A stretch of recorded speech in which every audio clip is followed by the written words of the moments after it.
Tribes நேயர்களுக்கு வணக்கம். நீதிமன்றத்தில் சத்தமிட்ட ரங்கராஜ நரசிம்மன், வாயிலேயே மிதித்த நீதிபதி, ஹைகோர்ட்டில் நடந்தது என்ன அப்படின்றத பற்றி தான் இந்த வீடியோவில் நம்ம பார்க்க போகிறோம். இது குறித்து பேசுறதுக்காக திரு கரிகாலன் அவர்கள் நம்மோடு இணைந்துள்ளார். வாருங்கள், அவரோடு பேசுவோம். வணக்கம். வணக்கம் அரவிந்த். ரங்கராஜ நரசிம்மன் குறித்த அவதூறு வழக்கு இன்னைக்கு நீதிமன்றத்தில் விசாரணைக்கு வந்தது. அந்த வழக்கோட நிலைமை என்ன, எதனால் நீதிபதி ரங்கராஜ நரசிம்மன் மீது கோபம் கொண்டாரு, அதை பற்றி சொல்லுங்கள்.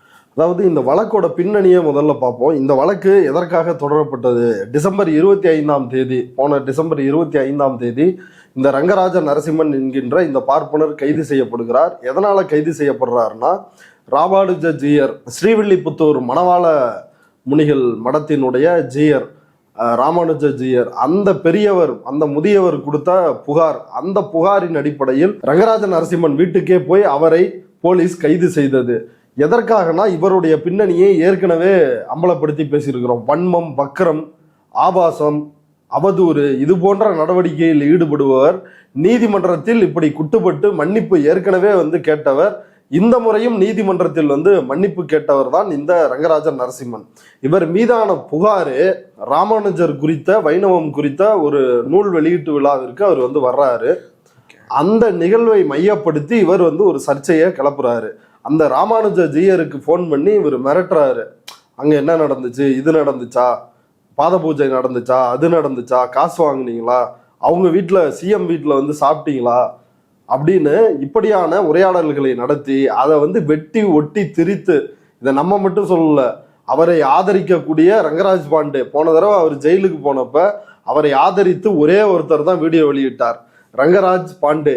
அந்த ரங்கராஜ் பாண்டேவே தன்னுடைய வீடியோவில் ஒத்துக்கிட்ட விஷயம் என்னன்னா, அது வெட்டி ஒட்டி திரிக்கப்பட்ட ஆடியோ தான், கேட்குறப்ப அது தெளிவாக தெரியுது அப்படின்னு சொன்னாரு.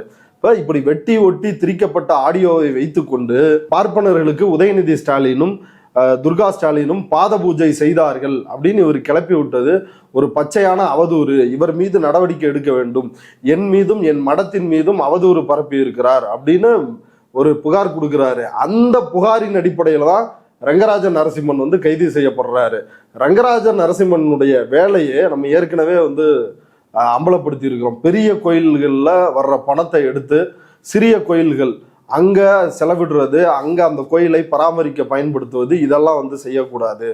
இது போன்ற பல வழக்குகள், தமிழில் அர்ச்சனை செய்வதற்கு எதிராக வழக்கு தொடர்றது, இது போல தமிழர்களுக்கும் தமிழ் மக்களுக்கும் தொடர்ச்சியாக எதிராக நடந்து கொள்பவர் தான் இந்த ரங்கராஜ நரசிம்மன். அறநிலையத்துறைக்கு எதிராக வழக்கு தொடர்பவர்.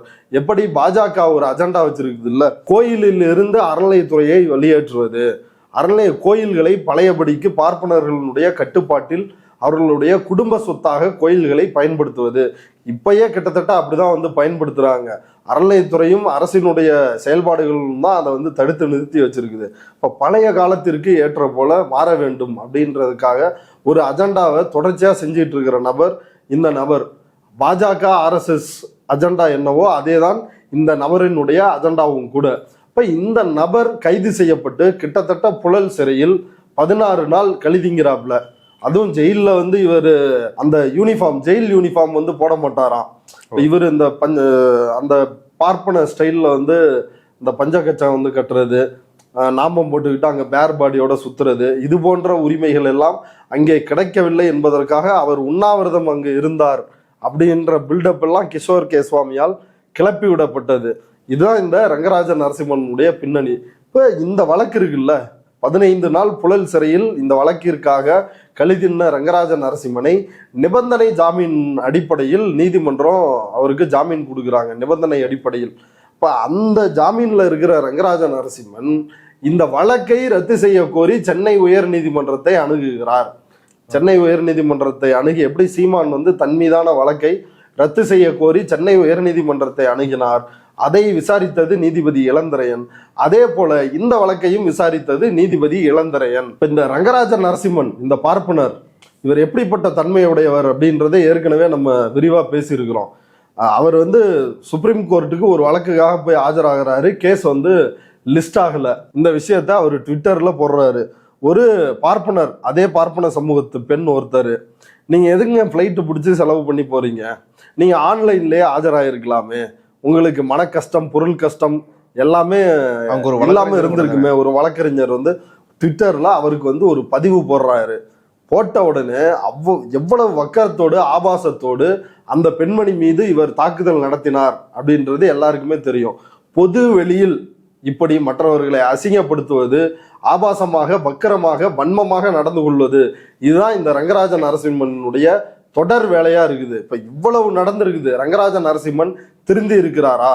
எதுக்காக ஜெயிலுக்கு போனாரு? பாத பூஜை நடந்தது அப்படின்னு ஒரு அவதூறை பொய்யை பரப்பி ஜெயிலுக்கு போனாரு. அதுவும் ராமானுஜ ஜீயராலே புகார் கொடுக்கப்பட்டு ஜெயிலுக்கு போனாரு. வெளியே வந்து திருந்தி விட்டாரா இந்த நபர் அப்படின்னா திருந்தவில்லை. நாய்வாலை நிமித்த முடியாது, ரங்கராஜ நரசிம்மன் என்கின்ற பார்ப்பானை திருத்த முடியாது அப்படின்றதற்கு உதாரணமாக இந்த மார்ச் 1ஆம் தேதி ஒரு பதிவை தன்னோட எக்ஸ் பக்கத்துல போட்டிருக்கிறாரு.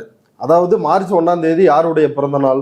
மு.க. ஸ்டாலின் தமிழ்நாடு முதலமைச்சருடைய பிறந்த நாள். அன்னைக்கு என்ன பதிவுனா, பிறந்த நாளுக்கு பாத பூஜை நடந்ததா அப்படின்னு போட்டு பல கேள்விக்குறிகளை போட்டு இருக்கிறார். இப்ப இதனுடைய நோக்கம் என்ன? இப்படி ஏன் போடணும் மார்ச் 1 அன்னைக்கு? இப்ப இது வெளிப்படையாக, இது மறைமுகமா இல்ல, வெளிப்படையா சிஎம் ஸ்டாலின் பாத பூஜை வந்து செஞ்சீங்களா அப்படின்னு வந்து கேட்கிறாரு. இந்த கொழுப்புக்கு, இந்த பார்ப்பன திமிருக்கு தானே ஏற்கனவே உன்னை ஜெயில போட்டாங்க, நீ இன்னும் அடங்கலையா? நான் என்ன கேட்டா, மீண்டும் இந்த நபரை சிறையில பிடிச்சு போடணும். மலேரியா, டெங்கு, கொசு இது போன்றவற்றை எப்படி நாம் ஒழிக்கிறோமோ அதே போல இந்த சனாதனத்தை நாம் ஒழிக்க வேண்டும், இந்த ஏற்றத்தாழ்வை ஒழிக்க வேண்டும் அப்படின்னு உதயநிதி ஸ்டாலின் பேசுறாரு. பேசின உடனே பிராமண தோஷம் வந்துருச்சு. என்ன தோஷம்? பிராமண தோஷம் வந்து விட்டது அப்படின்னு சொல்லி அதற்காகத்தான் உதயநிதி ஸ்டாலின் பாத பூஜை செய்கிறார். இங்க பாருங்க, அது ரகசியமா நடந்துச்சு அப்படின்றதுதான் இந்த ஆளு கிளப்பி விட்ட விஷயம். இவருங்க பிராமண தோஷத்துக்கு பயந்துருந்தா எதுக்கு இந்த ஆளை பிடிச்சி உள்ள பிடிச்சி போட போறாங்க? அப்ப மீண்டும் இந்த அரசு என்ன செய்யணும் அப்படின்னா, இந்த அரசு இந்த திமிரு பிடித்த சனாதனவாதிகளை அடக்கி ஒடுக்குகின்ற அரசு அப்படின்றத நிரூபிக்கும் விதமாக பிறந்த நாளுக்கு பாத பூஜை நடந்ததா அப்படின்னு பதிவு போடுகின்ற இந்த ரங்கராஜ நரசிம்மனை கைது செய்ய வேண்டும். இப்ப நீதிமன்றத்துக்கு வருவோம். இப்ப நீதிமன்றத்தில் என்ன நடக்குது, என்ன ஆர்குமெண்ட்னா, சென்னை உயர் நீதிமன்றத்தில் இவர் தன் மீதான வழக்கை ரத்து செய்ய வேண்டும் அப்படின்னு ஒரு மனுவை போடுறாரு. அந்த மனு நீதிபதி இளந்திரையன் முன்னாடி விசாரணைக்கு வருது.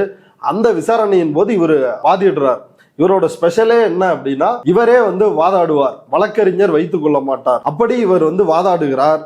இதற்கு காவல்துறை தரப்பில் வழக்கறிஞர் கோபிநாத் அவரும் தன்னுடைய வாதங்களை வைக்கிறார். இவர் இப்படி அவதூறாகவும் மிரட்டல் விடுக்கும் துணியிலும் ஜீயரை மிரட்டியது, அவதூறு பரப்பியது, அவரோட யூடியூப் சேனல்ல பேசினது, அவர் டெம்பிள்ஸ் அப்படின்ற யூடியூப் சேனல்ல பேசினது, இதற்கான வீடியோ ஆதாரங்களே இருக்கிறது. அதனால இதன் மீது தொடர் விசாரணைகள் அப்படின்றது நடந்துட்டு வருது. அதனால இவருடைய வழக்கை ரத்து செய்யக்கூடாது, ஸ்ட்ராங்கான எவிடன்ஸ் இருக்குது அப்படின்னு அவர் தரப்புல வாதிட்டார். அதற்கு பதிலாக ரங்கராஜ நரசிம்மன், இப்ப அவர் பெரிய புடிங்கி இல்லை, அந்த புடிங்கி அவர் வாதத்தை வைக்கணும்ல. இப்போ வர்றாரு, வாதத்தை வச்சு என் மீது பழிவாங்கும் நோக்கோடு இது போடப்பட்டு இருக்கிறது இவர் ஆனார் அப்படின்னு கத்திருக்கிறாரு. ஜட்ஜி கடுப்பாயிட்டாரு. இளந்திரையன் கடுப்பாயி வாயிலேயே மிதிச்சிருக்கிறாரு. இது ஒன்றும் சந்த கடை இல்லை, this is not market place, கொஞ்சம் புரிஞ்சுக்க, அறிவோட நடந்துக்க அப்படின்னு எச்சரிக்கை விடுத்த உடனடியாக நீதிபதியிடம் காலில் விழுந்து மன்னிப்பு கேட்டார் இந்த ரங்கராஜ நரசிம்மன். இந்த மன்னிப்பு கேட்பது தானே இந்த RSS பாஜக இந்த பார்ப்பன கும்பலினுடைய ஒரு அடிப்படையான விஷயமே அதுதானே. இவர்கள் எந்த வழக்குல இவங்க நேருக்கு நேர் நின்று இருக்கிறாங்க, எல்லா விஷயத்திலையும் ஆபாசமாக அவதூறாக பேசுவது, நீதிமன்றத்துக்கு போனா மன்னிப்பு கடிதம் எழுதி கொடுக்கறது, இதுதான் இவர்களுடைய வாடிக்கை. இந்த வழக்கோட முடிவுல நீதிபதி இளந்திரையன் என்ன சொல்லிட்டாருன்னா, இந்த உங்களுடைய மனுவை ஏற்க முடியாது அப்படின்னு அவருடைய மனுவை தள்ளுபடி செய்துவிட்டு இந்த வழக்கை விசாரிப்பதற்கு அனைத்து முகாந்திரமும் இந்த வழக்கில் இருக்கிறது, அதனால இந்த வழக்கை விசாரிங்க அப்படின்னு ஒரு இறுதி உத்தரவை போட்டிருக்கிறாரு. இன்னைக்கு நீதிமன்றத்தில் இப்ப எவ்வளவு திமிர் இருந்தா, அதான் அந்த பார்ப்பன ஜாதி திமிர், அந்த மேலாண்மை கொழுப்பு, அந்த கொழுப்பு தான் இந்த ஆளை இப்படி நடந்துக்க வைக்குது. இவர் எப்படின்னு வைங்களேன், பாப்பான்லயே நான் தான் வசதி பாப்பான் அப்படின்னு சொல்ற அந்த குரூப்பு, சக பார்ப்பனர்களே நான் தான் பயங்கர வசதி, பார்ப்பனர்களே அவளே இந்த ஆள்கிட்ட கொஞ்சம் டிஸ்டன்ஸ் மெயின்டைன் பண்றான்னா இவ எப்படிப்பட்ட ஆள்னு இந்த நபர்னு பாத்துங்க. அவனுங்களே கொடூரமானவனுங்க. கொடூரமானவன்லாம் இந்த ஆளை இடைவெளி விட்டு நடந்துக்கிறாங்கன்னா இந்த நபர் எவ்வளவு கொடூரமானவர்னு பாருங்க. அந்த திமிர்ல தான் நீதிமன்றத்திலே இன்னைக்கு இந்த ரங்கராஜ நரசிம்ம கத்திருக்கிறாப்புல. அதுக்கு நீதிபதி நல்லா வாயிலேயே மிதிச்சிருக்கிறாப்புல, நல்ல செருப்படி கொடுத்துருக்கிறாப்புல. இந்த மாதிரி நங்கு நங்கு நங்குன்னு கொட்டினாதான் இந்த ரங்கராஜ நரசிம்மன் போன்ற ஆட்களுக்கு புத்தி வரும், அறிவு வரும். தமிழ்நாடு அரசுக்கு காவல்துறைக்கு என்னுடைய கோரிக்கை, இந்த நபரை மீண்டும் கைது செய்ய வேண்டும். முதலமைச்சர் பாத பூஜை செய்தாரா அப்படின்ற ரீதியில இன்டைரக்டா ஒரு பதிவு எழுதியிருக்காரு, இவரை அதற்காகவே கைது செய்ய வேண்டும். சிதம்பரம் நடராஜர் கோயில் தீட்சர்கள் சம்பந்தமான வழக்கம் இன்னைக்கு வந்து விசாரணைக்கு வந்திருக்கு. அதுல என்ன விதமான தீர்ப்பு வந்திருக்கு? அதாவது தீட்சிதர்கள் அவர்கள் இந்தியாவினுடைய சுப்ரீம் கோர்ட்டுக்கே, இந்தியாவினுடைய அரசியல் அமைப்புக்கே அப்பாற்பட்டு வாழ்கின்ற ஒரு ஆதி பழங்குடிகள் என்று தங்களை வர்ணித்துக் கொள்பவர்கள் இந்த தீட்சிதர்கள். அவர்களும் கொழுப்பெடுத்த ஜாதி வெறி பிடித்த, இன்னமும் குழந்தை திருமணம் நாங்கள் செய்வோம் அப்படின்னு சொல்றாங்க. அவருக்கு ஆதரவாக ஆளுநர் வரை அந்த குழந்தை திருமணம் சரி அப்படின்னு சப்போர்ட் பண்றதுக்கு அத்தனை நபர்கள் இருக்கிறார்கள். அப்படி செல்வாக்கு பொருந்திய தீட்சிதர்கள் இன்னைக்கு சென்னை உயர்நீதிமன்றத்தில் 2 வழக்கு தொடர்ந்தார்கள். அந்த 2 வழக்குமே நீதிபதி இளந்திரனின் முன்னாடி தான் விசாரணைக்கு வந்துச்சு. ஒரு வழக்கு என்ன அப்படின்னா, 2023 கொரோனா முடிந்த பிறகு கனக சபையின் மீது ஏறி சிதம்பரம் நடராஜர் கோயில்ல இந்த சிற்றம்பல மேடை அப்படின்னு சொல்லப்படுகின்ற அந்த கனக சபையின் மீது ஏறி அனைவரும் தரிசனம் செய்யலாம், பக்தர்கள் தரிசனம் செய்யலாம் அப்படின்ற ஒரு உத்தரவை போடுறாங்க. ஏன்னா கொரோனா காலத்துல அதை பூட்டி வச்சிருந்தாங்க, அதுல ஏற விடாம தடுத்து வச்சிருந்தாங்க. இப்ப அப்படி ஒரு உத்தரவை போடுறாங்க. அதை தொடர்ந்து பக்தர்கள் அதுல ஏறி தரிசனம் செய்ய முயற்சி செய்யறாங்க. அதை தீட்சிதர்கள் தடுக்கிறாங்க. கொரோனாவுக்காக ஒரு நடைமுறையை பின்பற்றும் பொழுது அது கொரோனா முடிந்து அந்த நடைமுறை தளர்த்தப்படுகிறது. உடனே அதை பழையபடி வச்சுக்கணும், அங்க யாரும் ஏறக்கூடாது அப்படின்னு சொல்லி இந்த பார்ப்பனர்கள், இந்த ஜாதி வெறியர்கள் இந்த வேலையை பார்த்தாங்க. அப்படி பார்த்ததற்கு எதிராக பக்தர்கள் கொடுத்த புகாரின் அடிப்படையில் வழக்கு பதிவு செய்யப்பட்டிருக்குது. அதே போல அந்த கோவிலினுடைய செயல் அலுவலர், சிதம்பரம் கோயிலினுடைய செயல் அலுவலர் கொடுத்த புகாரின் அடிப்படையிலும் 6 தீட்சிதர்கள் மேல வழக்கு பதிவு செய்யப்பட்டது. அந்த வழக்கை ரத்து செய்ய வேண்டும் அப்படின்னு மனு போட்டாங்க. அந்த மனுவையும் தள்ளுபடி செஞ்சுட்டாரு. இந்த வழக்கு தொடர்ந்து நடக்க வேண்டும், இதை விசாரிங்க அப்படின்னு நீதிபதி இளந்திரையன் சொல்லிட்டாரு. அது மட்டும் இல்லாமல் இன்னொரு மிக முக்கியமான வழக்கு, ஜெயசீலா அப்படின்ற ஒரு பெண்மணி, அவங்க இந்த கனக சபையின் மீது ஏறி சாமி தரிசனம் செய்யணும் அப்படின்னு சிதம்பரம் கோயிலுக்கு போறாங்க. அவங்க ஒரு பட்டியல் சமூகத்து பெண், ஒரு தலித் பெண். அவங்க கோயிலுக்கு தரிசனத்துக்கு போகும் பொழுது பார்ப்பனர்கள் கூட்டமா இந்த ஓநாய்கள்லாம் நின்று அந்த அம்மா கத்தி கூச்சல் போட்டு மிரட்டி கையை பிடிச்சி கீழே இழுத்து விட்டு அந்த கனக சபையின் மீதே ஏறக்கூடாது அப்படின்னு மிகப்பெரிய சாதிய தீண்டாமையை, வன்கொடுமையை செஞ்சாங்க. அதற்கும் தீட்சிதர்கள் மேல வழக்கு இருக்குது. அந்த வழக்கையும் ரத்து செய்யுங்க அப்படின்னு சென்னை உயர்நீதிமன்றத்தை நீதிபதி இளந்திரையனையே அணுகினார்கள்.